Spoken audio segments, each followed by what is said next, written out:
Hey everybody, today we're going to go through engine 111. This is our first out engine. I'm Captain Miller. This is probationary firefighter Parrish. So today, this is engine 111. This is our first out rig. This guy holds 750 gallons of water. So when we get a fire call, there's usually 2 people on staff. So right now, if it happened, Dan and I will jump in here and we get to go. So, but let's take a look. Let's give you a little tour. Today, Dan will be the driver. So he'll get in here. We have a power switch right here. You can't just turn the keys and get this thing going.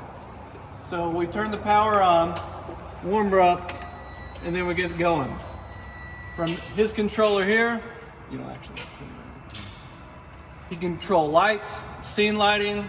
He can honk the horn if he wants. Now honk the big one.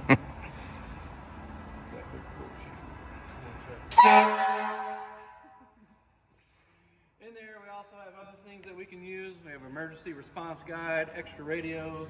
We have a thermal imaging camera, and we also have a 4-gas, all located in the cab. The single cab fire engine, because again, there's 2 of us on call here at the station at all times. But let's keep going. You might ask yourself, what else is all this stuff? Well, let's show you. Open this compartment here for an all-hazard response. So we have EMS supplies in this backboard, straps, kids, and all sorts of other cool stuff to play with. Right here, you can find pre-connects. And what our pre-connect hose is it's already plumbed into this fire engine. This, we have 200 feet of 1 3/4 inch. This one's connected to a smooth bore. It's made to be pulled out of the driver's side. This bottom one is also 200 feet, 1 3/4 inch, and it has a fog nozzle on it. For those firefighter nerds out there, we have 2 different weapon selections for each fire. Here is our pump panel. Don't let it confuse you too much, but it's pretty cool and fun to play with. I have lights I can play with, and each one of these tabs I pull operates a different line. Example, red line here. 2 different nozzles, I have 2 different pressures I need to pump. Depends on which line I pull of what pressure I need to be pumped at. So this is our intake. This is a 5-inch intake. So we can get water from hydrants through here, and we also have another intake down here that we can use. We also use this intake to draft as well, along with this 5-inch intake. If I need other hose to connect each one, I can connect more hose. Here, more scene lighting. It's dark outside, just hook these babies up, let's turn it on and go. We have these handles here. The handles come down so I can climb up top.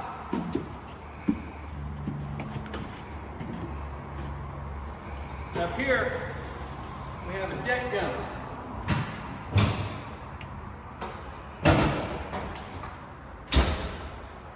So all controlled with a gate valve. So all I have to do is pull a lever down there, twist this guy, boom, more water, lots of water.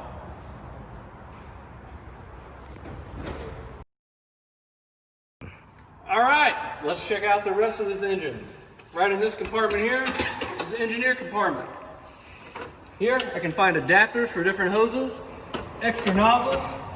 I've got a 25-foot line I can go to a hydrant or to another fire engine. I have fire extinguishers. I have different Ys I can play with. Up here, we have a RIP pack, which is a firefighter rescue pack. I have different air packs. Each air pack has its own mask attached to it.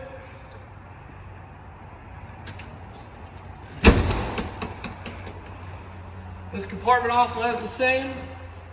More air packs, extra air tanks, lights, and this is where another thermal imaging camera comes into play.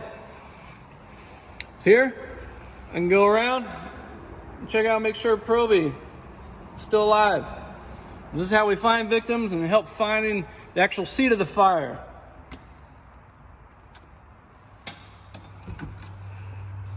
This bottom compartment here have everything from a fan. We use this fan for multiple reasons. One of the main reasons is to get smoke out of people's houses. Also have a low-level extinguisher. Also have a water can, another fire extinguisher. These cool little guys, little chimney bombs. In case we have a chimney fire, what we do is we take old fire extinguishers, get the extinguishing agent out of it, put it in plastic, and we can drop these down. Now, the fire service is pretty creative with leaving no dead space on fire engines. So this space here, couldn't find anything to do with it. So what did they do? They found a way to make it useful. So extra air bottle. Same one over here. Let's go around and check out the back.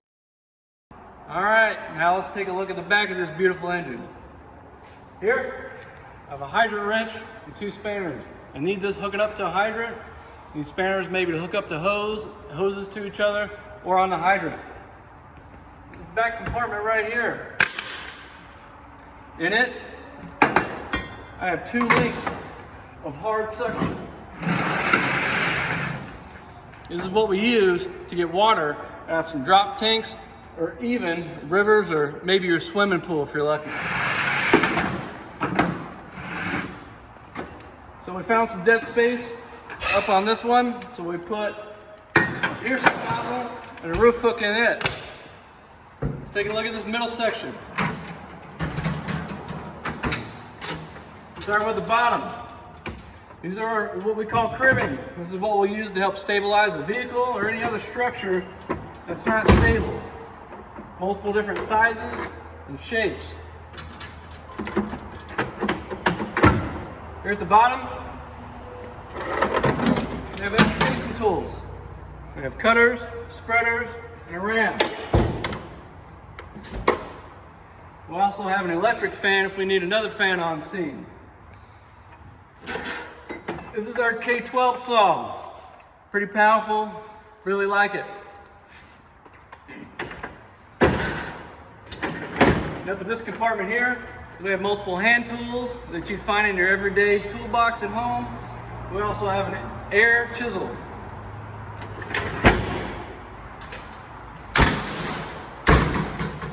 So you see the back of here has these 2 guys. This is what can also feed the engine from the hydrant. So we can get water from either outlet. They each do different things. But we'll talk about that when you come in and take a station tour. Up at the top, we have different hoses. Some are pre-connected, some aren't. Again, pre-connected means they're already plumbed and ready to go.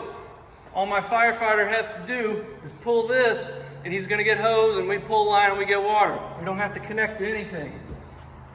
This section up here is 300 feet of 1.5 inches. This is all our supply line. 1,600 feet of supply line that can be broken in half to 2 800 chunks. This is 2.5 inches. Over on this side over here, we have a 200-foot triple flat smoothbore nozzle that's capable of 360 gallons a minute. And up here is what we have. This is not pre-connected. These are 100-foot bundles. And let's take a look at what one of these bundles looks like.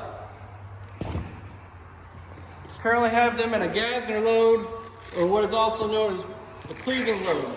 This is just a 100-foot extra hose in case we need 100 feet extra hose, or we have a very small attachment like a car fire we can hook this up to. So all he does, lay it on the ground, open it up, spread it out. When this is charged, it's all nice in one big circle. He can take that nozzle and run, and it feeds itself. Very useful. We use this for our high-rise kits and these standpipe operations as well. We also have one other compartment back here. It's where we keep our ladders. We got a 24-foot ladder, a 12-foot roof ladder. We also have a 10-foot attic ladder, a 6-foot pike pole, and a 10-foot pike pole. Again, any space that can be used, they find places to put tools, and we appreciate that. All right, coming around to the passenger side, we're going to look at our back compartment. So right here, this is a hydraulic pump. This is what runs our extrication tools, our cutter, our spreader, and a ram that we showed you in that last bit. These are the hoses that connect to that. And here is our salvage covers and our tarps. So we use this to minimize damage at like a structure fire. We'll take valuables and we'll protect them outside of the structure with these. So that's that compartment. We'll move on up to our hand tools here. So this is where we got a lot of our hand tools. So the bread and butter, the fire service series of axes here. We use those for cutting holes and breaking things as needed. This is the symbolic tool, the Halligan, right here. So there's two of these. A lot of different purposes for these. It's kind of a multi-functional tool that kind of can be used for almost anything. This is a little bit newer edition of the Bat Axe. It's just a blunt front end axe with a tip on the end here. Just another tool for the toolbox here. So we got some throw ropes here and some utility rope, and that's used for rescues and different applications there. Our bolt cutter and the famous tool that comes from the Wallace area, the Pulaski. That's this piece of equipment here, and that's more for the wildland interface, digging line, cutting roots, that kind of thing. So moving down further into this compartment, got our multi shovels here. We got a pointy tip and a square tip, and then our fire rake or rogue hoe, whatever that is, and our two chainsaws here. And these are use these to make cuts on structures, to vertical ventilate the burning structure. A lot of other things can be used for those as well. And then here are our rescue jacks. These are made to stabilize vehicles or unstable situations. You can put these in place and tie them in and really secure whatever you're looking to secure and to make it a little bit safer. So from there, okay, moving down into our EMS section here. This has all of our EMS, pediatric bag, our basic EMS bag, as well as money that was raised from our CPR courses, the mask for resuscitating dogs, giving dogs oxygen here. You just put the muzzle in and you can get oxygen to your canine. So from there, moving over to our booster reels here. There's one on each side, and this is just a rubber hose that is another tool that we can quickly get water on the fire, be it a structure or grass fire or wildland fire or vehicle fire.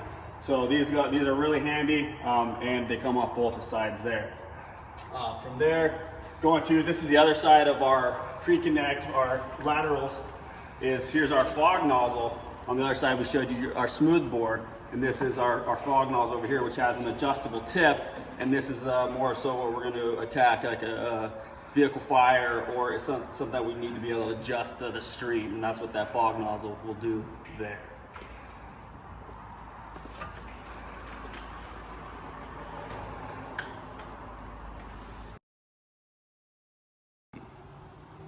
All right, everybody, thank you for watching, and a special thank you to probationary firefighter Dan Parrish and our captain John Miller.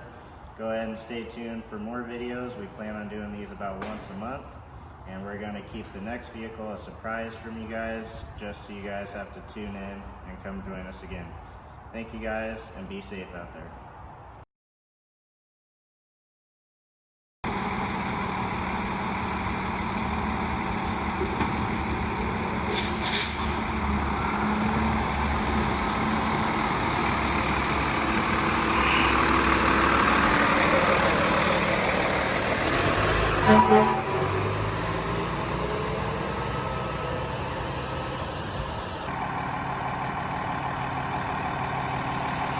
All right, firefighter Parrish is up there activating the deck gun.